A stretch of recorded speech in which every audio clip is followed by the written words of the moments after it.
Pam Bondi walked through the glass doors of a luxury hotel just as the sun began to set behind the tall city buildings.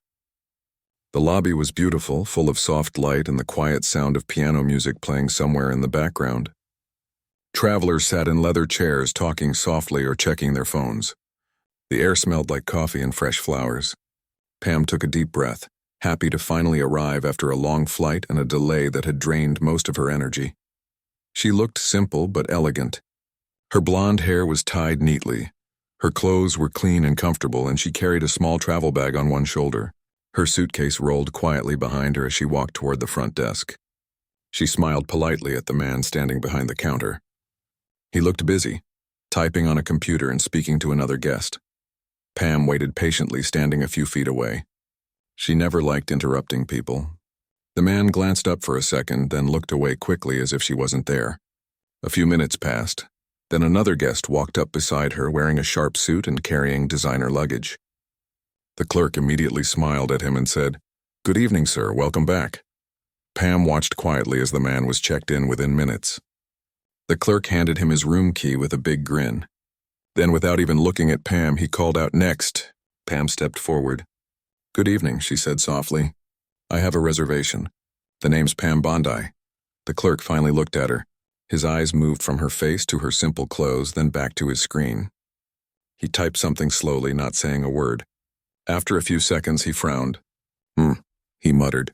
"I don't see any reservation under that name." Pam calmly opened her phone and showed him the confirmation email. "It's under Bondi," she said kindly. "I booked it 3 weeks ago. I even called yesterday to confirm." He barely glanced at the screen before sighing. "Yeah, well, sometimes our system gets backed up," he said. "You'll have to wait a bit. We're very full tonight," Pam nodded. "That's fine," she said. "I can wait." The man didn't thank her or apologize. He just motioned toward a nearby chair and turned to another guest who had just arrived. Pam quietly stepped aside and sat down, placing her bag next to her feet. She wasn't angry, just a little disappointed. She'd stayed in many hotels before, and most times the staff were kind and helpful. But this time she could tell something was different. She looked around the lobby, watching how the other guests were treated. Everyone who looked wealthy or important received warm smiles and fast service. A woman wearing a diamond necklace was escorted to the elevator within minutes. A man in a designer coat was offered champagne. But when an older couple in simple clothes asked about their room, the same clerk gave them the same tired, cold tone he had used with Pam. Pam sighed quietly. She didn't like judging people, but she could clearly see how quickly others were judged. 15 minutes passed. Then 20. She looked at the clock and realized it had been almost half an hour. The clerk was still busy helping others. Pam stood up again and walked back to the counter. "Excuse me," she said politely. "I just wanted to check if there's any update on my room." The man didn't even look up. "I told you," he said with a sigh. "We're very busy. You'll have to wait." Pam nodded again, keeping her voice calm. "Of course," she said softly. "I understand." But before she could step back, a man wearing a black suit walked behind the counter. He was the hotel manager. Pam thought maybe he would help. She gave him a small smile, hoping he might take a look at her reservation. But the manager just looked at her briefly, then turned to the clerk and said, "Make sure all VIP guests get checked in first. The conference starts tonight." Then he walked away without another word. Pam stood there quietly, realizing the manager had seen her and decided she wasn't one of those VIPs. She didn't say anything. She didn't need to. Finally, the clerk printed out a form and pushed it across the counter. "All right," he said in a flat tone.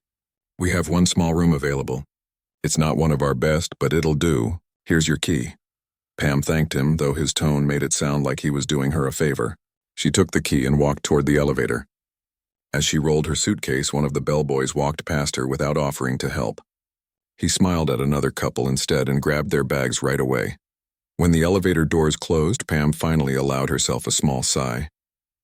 She wasn't upset about the room.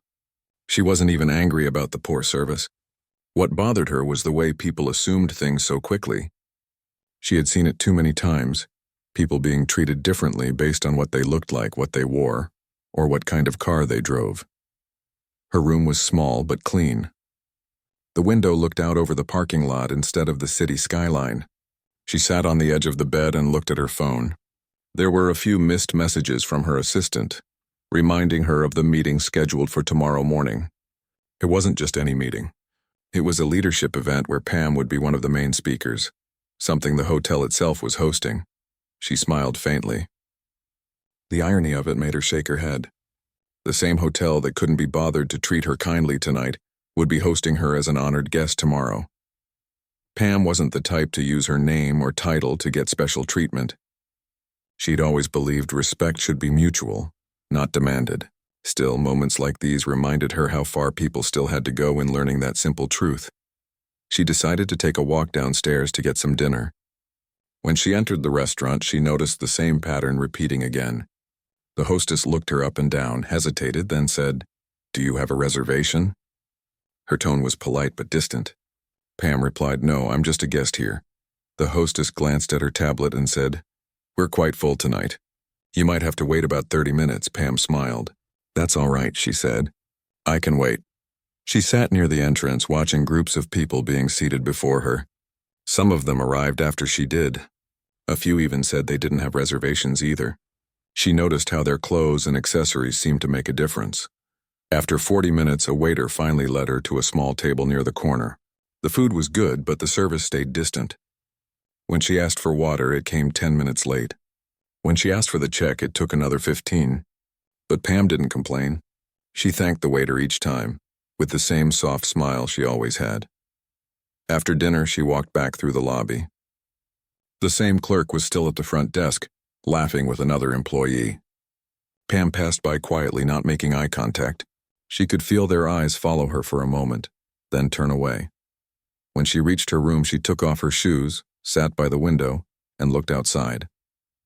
The city lights twinkled in the distance. She thought about how strange people could be, how they treated others based on what they thought they saw. Her phone buzzed again. It was a message from the hotel's event coordinator, confirming her speaking time for the next morning. Pam smiled. "Thank you," she typed back. "I'll be there early." Before she went to bed, she called her assistant. "I'm here," she said softly. "Everything's fine. Let's just see how tomorrow goes." Her tone was calm, but there was a thoughtful silence after she hung up. She didn't plan to say anything to the staff. She didn't want anyone to get in trouble. But deep down, she hoped that tomorrow might show them something important, something that could change the way they saw people. As she turned off the light and laid down, she remembered a lesson her parents had taught her long ago. People reveal who they really are not when they meet someone powerful, but when they meet someone they think has nothing to offer them. Pam closed her eyes, letting that thought settle in her mind. She didn't need to prove anything. Tomorrow would speak for itself. Outside her window, the night was quiet. The world kept moving, unaware that the woman sleeping in that small room was about to remind everyone what true respect really meant. The next morning, Pam woke up early. Sunlight was slipping through the thin curtains, filling the small hotel room with a pale golden glow. She stretched slowly and sat up, feeling the quiet hum of the city outside. The long travel from the previous day had left her a little tired, but she felt calm. She looked at the clock. It was only 6:30. Her meeting wasn't until 10, so she had plenty of time to get ready. She made herself a cup of coffee using the small machine in the room and sat near the window, sipping it slowly. The parking lot outside was already busy. Hotel staff were moving luggage carts, taxis were dropping off guests, and people in suits were rushing in and out. Pam smiled faintly, thinking how different her morning felt compared to theirs. She wasn't in a hurry. She had learned long ago that rushing only made you forget the small moments that mattered. When she finished her coffee, she got dressed. She chose a simple light blue blouse, a neat blazer, and black slacks. She didn't wear anything flashy, no jewelry except for a small watch. Her style was always modest, but there was something graceful about it. She brushed her hair, checked her phone, and saw a message from the hotel's event coordinator reminding her of the schedule. The message said, "Your session begins at 10:30 a.m. The manager will meet you in the conference area beforehand." Pam smiled. The same manager who hadn't even looked at her last night. She wondered if he would recognize her today. By 7:30, she left the room and took the elevator down to the restaurant for breakfast. The dining area was half full. Business travelers talking over coffee, families enjoying pancakes, and waiters moving around with trays. As she walked in, a hostess greeted her. "Good morning. Room number, please?" Pam gave her room number. The hostess looked at her list, hesitated for a moment, then nodded. "You can sit over there near the window," she said, pointing toward a small table away from the main area. Pam thanked her and sat down quietly. She didn't mind where she sat, but she noticed again how the hostess gave warmer smiles to other guests, those wearing designer clothes or expensive watches. She didn't say anything. She just opened the menu and ordered some fruit, toast, and tea. The service was slow again. Her tea arrived lukewarm and her toast was slightly burned. But she ate quietly, enjoying the morning light and the sound of soft chatter around her. At another table, two men were talking about the leadership event that day. One of them mentioned her name. "I heard Pam Bondi is one of the speakers," the man said. "She's supposed to be really sharp. Used to handle some big positions." The other man nodded. "Yeah, she's well respected. I think the hotel is hosting her session in the main ballroom." Pam smiled to herself, amused. They had no idea she was sitting just a few tables away eating her burnt toast. She finished her breakfast, thanked the waiter, and left a small tip before heading to the lobby. The same clerk from last night was at the front desk. He looked tired and was complaining softly to another staff member about how busy the morning was. When Pam passed by, he glanced at her briefly but didn't say hello. She noticed the way he smiled warmly at another man carrying a designer briefcase right after. Pam walked past them without reacting. She didn't need to. Life had a way of revealing people's true character without any confrontation. Around 9, she went back to her room to collect a folder and her laptop. Then she made her way to the conference area. The hallway leading to the meeting rooms was lined with large posters of the event. City Leadership and Community Development Forum. Her name was printed in bold letters under the list of keynote speakers. She chuckled quietly. The hotel staff must have walked past those posters dozens of times. As she neared the main ballroom, she saw groups of people gathering. The event team was setting up microphones and water bottles on the stage. Some hotel staff were arranging chairs and testing the sound system. Among them was the same manager she had seen the night before. He was giving directions to the workers, his tone serious but hurried. When his eyes landed on Pam, he didn't recognize her right away. He gave her the same polite but distant smile that staff often gave guests. "Excuse me, ma'am," he said. "This area is reserved for event speakers and organizers." Pam looked at him calmly and replied, "I know. I'm one of the speakers." The manager blinked, clearly unsure if he had heard her correctly. "Oh," he said quickly. "You're with the event team?" Pam smiled gently. "Something like that." At that moment, the event coordinator appeared, waving happily when she saw Pam. "Good morning, Ms. Bondi." "We're so glad you're here." The manager froze. His face turned pale as he realized who she was. "Ms. Bondi?" he repeated quietly, his voice suddenly nervous. Pam nodded politely.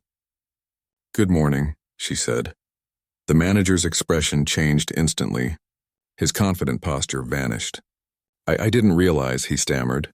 "Please forgive me, Ms. Bondi. Let me personally show you to the lounge area." Pam smiled again, the same calm smile she had given him the night before when he ignored her. "That's very kind of you," she said. "But I'm fine. I'll just wait here with the others." The coordinator led her to a comfortable chair near the stage where several city officials were gathering.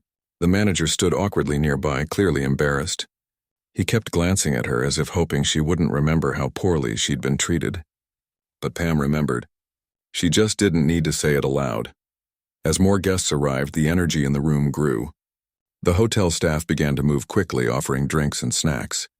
The same clerk from the front desk was assigned to help with registration. When he saw Pam sitting with the other speakers, his jaw dropped slightly. He looked confused, then worried. The coordinator introduced Pam to a few people from the press. Cameras flashed and someone handed her a microphone for a short pre-session interview. The manager stood in the corner, sweating nervously. When the interviewer asked Pam about the importance of leadership, she answered calmly, her voice warm and steady. "True leadership isn't about power," she said. "It's about respect. How we treat people when there's nothing to gain from them. That's what defines us." Her words carried across the room. A few hotel staff members who had mistreated her earlier overheard and shifted uncomfortably. The manager lowered his eyes. Pam continued speaking, not to embarrass anyone, but because she meant every word. In every job, whether it's leading a company, managing a team, or serving guests at a hotel, respect should be the foundation. Titles and appearances fade, but kindness stays. When the interview ended, everyone applauded politely. The coordinator thanked her and asked if she needed anything. Pam said no, she was perfectly fine. The manager finally walked up to her again, this time with a nervous smile. "Ms. Bondi," he said quietly, I owe you an apology. I didn't realize who you were yesterday. If I had known," Pam looked at him gently. "You don't need to apologize for not knowing who I am," she said. "You just needed to be kind. That's all." The man's face turned red. "You're absolutely right," he said softly. "It won't happen again." Pam nodded and gave him a kind look. "I believe you," she said. Then she stood up and walked toward the stage as the audience began to fill the room. The hotel staff lined the walls, helping people find their seats. The same clerk who had dismissed her before now stood completely still, watching her in disbelief. When Pam's name was announced, the crowd clapped warmly. She walked onto the stage with quiet confidence. The lights shone on her face and the room fell silent.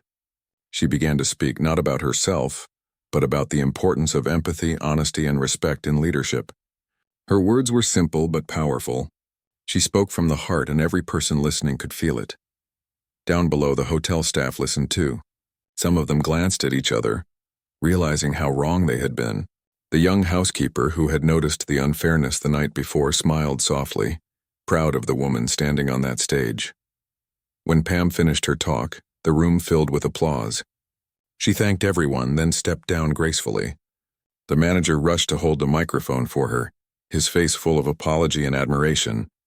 She simply thanked him and continued walking, her calm smile never leaving her face. Later, as the crowd began to leave, the same manager instructed the staff to treat every guest with care and respect, no matter who they were. His tone was different now, not forced but sincere. Pam's quiet dignity had taught him a lesson that no training manual ever could. Back in her small hotel room later that day, Pam sat by the window again. The light outside was softer now, the sky painted in shades of gold and pink. She took a deep breath, feeling grateful, not for being recognized, but for having the chance to remind people what true respect really means. She didn't need to prove her worth. She just needed to be herself, and that had been enough to change everything. After her speech, Pam stepped off the stage to a quiet wave of applause that still lingered in the air. People came up to her one by one, shaking her hand, thanking her for her words. She smiled at everyone warmly, listening carefully when they spoke, giving them her full attention. She had always believed that real communication wasn't about talking. It was about listening. The event went on for another hour, filled with panel discussions and networking. The hotel staff, who had once ignored her, now hurried around trying to make everything perfect. They brought fresh water, checked microphones, and made sure every guest was comfortable. Pam could sense that something had shifted in the atmosphere. It wasn't fear or guilt. It was awareness. When the session ended, the event coordinator invited Pam to a private luncheon in one of the hotel's dining rooms. As she entered, she noticed the hotel manager waiting at the door. His posture was stiff and his face looked anxious. He smiled nervously and said, "Ms. Bondi, please allow me to personally escort you inside." Pam nodded politely. "Thank you," she said in her calm voice. The room was bright with large windows letting in the midday sun. Tables were covered with white cloths, and the smell of freshly baked bread filled the air. A few other speakers and community leaders were already seated. The manager personally pulled out a chair for Pam, then whispered to a waiter who immediately rushed to bring her a drink. Pam didn't act any differently than before. She didn't demand attention or special treatment. She greeted everyone with kindness, spoke softly, and thanked the waiter each time he approached. But she could feel eyes on her. The same staff who had looked down on her the night before were now watching her with a mix of respect and regret. As she talked with the others at her table, the manager came over again, trying to make small conversation. "I hope your room is comfortable now," he said, his tone cautious. Pam smiled slightly. "It's the same room," she said. "It's perfectly fine." He hesitated, then nodded. "We'd be honored to upgrade you to one of our best suites," he offered quickly. "It's complimentary, of course," Pam looked at him kindly. "That's thoughtful," she said. but unnecessary. I'm only staying one more night. The manager forced a smile, embarrassed. Of course, he said. If there's anything we can do, she interrupted softly. Just continue doing your best for every guest. That's all that matters. The manager didn't know what to say. He just nodded and stepped back, realizing that her quiet strength came from something deeper than authority. Throughout lunch, Pam stayed engaged with everyone around her. She shared ideas about leadership, about building trust in communities, and about how kindness could often open doors that power never could. Her stories were full of real moments, small acts of goodness that changed lives. She spoke of times when simple gestures from strangers made hard days easier. Everyone listened, not because she was famous, but because she was genuine. After lunch, people began leaving to attend other sessions. Pam decided to take a short walk through the hotel garden before heading back to her room. The garden was peaceful with trimmed bushes, flowers in full bloom, and a small fountain that murmured softly. She walked slowly, breathing in the fresh air. As she reached a bench, she noticed the young housekeeper from the night before standing near a path, holding a tray of towels. Their eyes met for a brief moment. The young woman looked nervous but smiled shyly. Pam smiled back and said, "Good afternoon." The housekeeper hesitated, then walked over. "Good afternoon, ma'am," she said softly. "I just wanted to say, I'm sorry for how you were treated when you arrived. I saw how the staff talked to you, but I didn't say anything. I wanted to, but I was afraid." Pam looked at her kindly. "Thank you for saying that," she said. "It takes courage to admit something like that. But don't be too hard on yourself.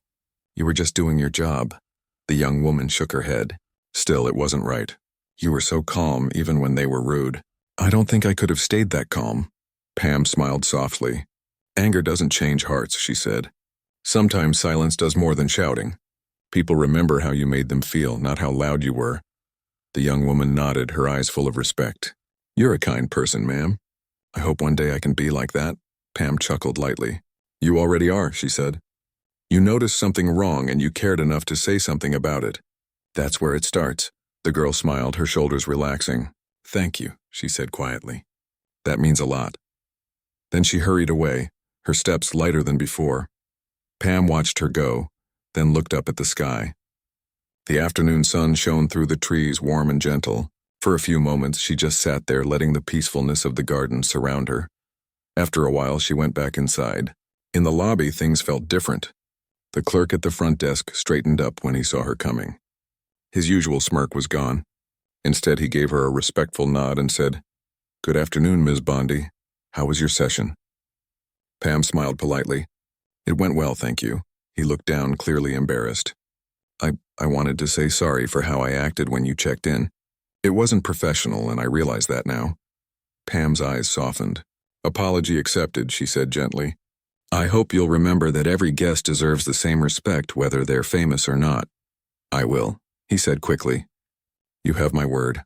Pam nodded, then turned toward the elevator. She didn't need to say more. Some lessons didn't need long speeches. They only needed a quiet example. When she reached her room, there was a small basket of fruit on the table with a handwritten note. "Our sincere apologies for your experience. Thank you for your understanding." It was signed by the hotel manager. Pam smiled faintly. She knew the note wasn't just about her. It was about a team realizing that their small actions could define the reputation of their entire workplace. She sat by the window again, looking at the city below. Cars moved through the streets. People hurried along sidewalks, each lost in their own world. She thought about how often people made judgments based on what they saw. Clothes, titles, appearances. Yet beneath it all, everyone had a story. Everyone had value. As evening approached, she received a call from the event organizer. "Ms. Bondi, the hotel owner would love to meet you tomorrow morning before you leave," the voice said warmly. "Of course," Pam replied. "That would be lovely." She hung up and leaned back in her chair. She wondered if the hotel owner knew about the way she'd been treated when she arrived. Maybe he did, maybe he didn't. But she hoped the story would reach him, not to embarrass anyone, but to remind him of something simple. Kindness should never depend on status. That night, she went downstairs again for dinner. This time, the staff greeted her warmly. The hostess smiled genuinely and said, "Welcome back, ma'am. We have a lovely table for you by the window." The waiter served her with care, checking on her often and not out of fear but out of respect. Pam could sense the change wasn't fake. It came from realization, the kind that sticks. When she finished her meal, the manager himself came to ask if everything was satisfactory. Pam thanked him and he said, "I want you to know today the staff talked about you, not just about who you are but how you handled everything. You made us all think." Pam looked at him with a gentle smile. "That's good to hear," she said. "That's all I ever hoped to do, make people think." He nodded, looking grateful. "It's changed the way we see our guests." "Truly." Pam thanked him again, then returned to her room, her heart light. She didn't feel triumphant. She felt peaceful. It wasn't about winning or proving anyone wrong. It was about planting a seed, the kind of seed that grows slowly but surely into better behavior. More respect, more kindness. As she prepared for bed, she thought about how small moments like these could ripple outward. Maybe tomorrow that same clerk would treat a tired traveler kindly. Maybe the housekeeper would stand up for another guest. Maybe the manager would lead with more humility. She smiled at the thought. One quiet act of patience could change more than an angry speech ever could. Pam turned off the lamp and laid down. The city lights glimmered faintly through the curtains. She closed her eyes, knowing that tomorrow would bring something different, not just for her, but for everyone who had learned something from that simple exchange of respect. And as the night grew still, the hotel that once made her feel small now seemed filled with a quiet sense of understanding, the kind that comes when people finally see each other as equals. The morning after the conference felt quiet compared to the energy of the previous day. The air inside the hotel lobby was calm, but behind that calmness something had changed. The staff seemed more alert, more careful, and more aware of their behavior. Everyone was talking in softer tones. Even the front desk clerk, who had once been cold and dismissive, now smiled nervously whenever a guest approached. Pam noticed it all as she stepped out of the elevator. She had a few meetings lined up that day, but she also had time to breathe and reflect. She didn't hold anger in her heart. She had seen situations like this before, people judging others based on appearances or assuming someone's worth by how they looked or what they wore.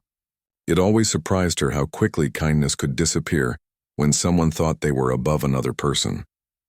As she walked past the front desk, the same clerk who had been rude the first night stood a little straighter. His voice cracked slightly as he said, "Good morning, ma'am." Pam paused and looked at him for a moment. "Good morning," she said kindly, her tone even and calm. There was no bitterness in her voice, only gentleness. The manager noticed her in the lobby and quickly approached, his hands clasped together nervously. "Ms. Bondi," he began, trying to sound confident, "I want to personally apologize for the inconvenience you faced when you arrived." Pam looked at him. Giving a small nod to show she was listening, he continued, "It was a misunderstanding and it doesn't reflect our usual service. We feel terrible about what happened and I've already spoken to the team about it." She smiled faintly. "Thank you for saying that," she replied. "I appreciate it." The manager seemed unsure of what to do next.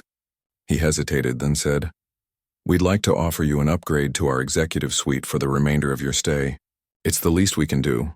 Pam took a second before responding. "That's very kind," she said, "but that won't be necessary. I'm comfortable where I am." The manager looked surprised. "Are you sure?" "It's complimentary." "I'm sure," she said, cutting him off gently but firmly. "It's not about the room. It's about respect. I just hope you treat every guest with the same kindness and patience, no matter who they are." Her tone wasn't angry. It was calm and sincere, and it struck a chord. The manager lowered his eyes for a moment and nodded. "You're right," he said softly, "and I promise we'll do better." Pam gave him a small smile before walking away. She didn't say another word, but the message she left behind was clear. Respect doesn't come from status. It comes from how you treat people when you think no one important is watching. Later that afternoon, Pam sat in the hotel cafe with a warm cup of tea. She noticed the same young housekeeper from the first night, the one who had quietly watched everything, walking by. The young woman hesitated when she saw Pam, then took a deep breath and walked over. "Excuse me, ma'am," she said nervously. I just wanted to say I'm sorry for what happened when you first arrived. I saw how they treated you and it didn't feel right, but I didn't know what to do." Pam looked up at her with kind eyes. "You don't have to apologize," she said. Sometimes it takes courage just to notice when something isn't right. You did notice. That means you already have a good heart. The young woman smiled shyly, feeling relieved. Thank you, she said. I really admire how calm you were. Most people would have gotten angry. Pam chuckled softly. Anger only adds more noise, she said. But silence, when it's used right, can make people think. It can make them reflect, and that's what changes hearts. The housekeeper nodded, clearly touched. Before she walked away, Pam added, always remember, kindness isn't a small thing. It can change an entire room, sometimes even a person's life. The young woman carried those words with her long after their conversation ended. As the day went on, Pam continued with her meetings. She met several people in the hotel lobby who recognized her from her public work and came over to greet her warmly. Each time the staff nearby overheard and felt another wave of quiet embarrassment. The same people who had judged her now understood who she truly was. By evening, the hotel staff had become almost overly polite. Every time Pam entered the lobby, someone rushed to open the door or offer assistance. It was a complete change from how things had been 2 days earlier. Pam appreciated the effort, but she could tell the behavior came from guilt, not genuine warmth. She hoped in time it would become sincere. That night, as she prepared for bed, she sat by the window of her small room and looked out at the city lights. She thought about how often people face unfair treatment, not because of who they are, but because of how others perceive them. She remembered her own early career days when she had been underestimated many times. Back then, too, she had learned to stay calm and let her actions speak louder than her frustration. Her phone buzzed with a message from a colleague thanking her for her speech earlier that day. She smiled, set the phone aside, and thought about the hotel staff again. She didn't plan to report them or demand compensation. Instead, she believed in quiet lessons, the kind that last longer than punishment. The next morning, Pam went down for breakfast. The same clerk was there again, and this time, he greeted her with a genuine smile. Good morning, Miss Bondi. I hope you slept well. Pam smiled back. I did, thank you.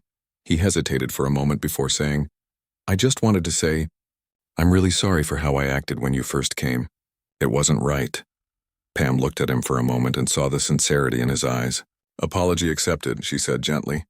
We all have moments we're not proud of. What matters is what we do after them. The clerk nodded. Thank you, ma'am. That means a lot. Pam could see how nervous he was, but also how genuine.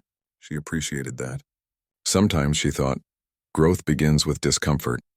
When people are forced to face their own mistakes and see others differently. As she ate her breakfast, she overheard the manager speaking quietly to the staff near the front desk.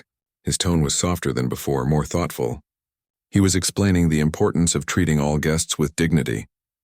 You never know who you're serving, he said, but that shouldn't matter. Everyone deserves respect. Pam couldn't help but smile as she sipped her coffee. She didn't need public recognition or dramatic apologies. Seeing genuine change was enough. Later that day, as she prepared to check out, the same young housekeeper came by one last time to help with her luggage. I hope you visit again, she said warmly. Pam smiled. I might, she said. And when I do, I'm sure I'll see even more smiles in this place. The young woman laughed softly, her eyes bright. You will, she said. When Pam reached the lobby, the manager and several staff members were waiting near the entrance. They thanked her again, each in their own way, and apologized once more. Pam listened patiently, shook hands, and simply said, just keep treating people right. That's the best apology you can give. Her driver opened the car door for her, and as she stepped inside, she glanced back at the hotel. She could see the manager watching her leave, his expression thoughtful and humble. As the car pulled away, Pam felt a quiet peace settle over her. She hadn't needed to raise her voice, demand attention, or remind anyone of her title. She had simply let kindness and grace do the work. And in doing so, she had left a mark far deeper than anger ever could. That night, back home, she received an email from the hotel's general manager, a different person from the one who had been there in person. He thanked her for her patience and explained that her experience had led to new staff training on respect and equality. Pam smiled as she read the message. It wasn't just about her anymore. It had become something bigger, a quiet story that would remind others in that hotel for a long time to come that true hospitality isn't about how fancy the building is. It's about the heart behind the service,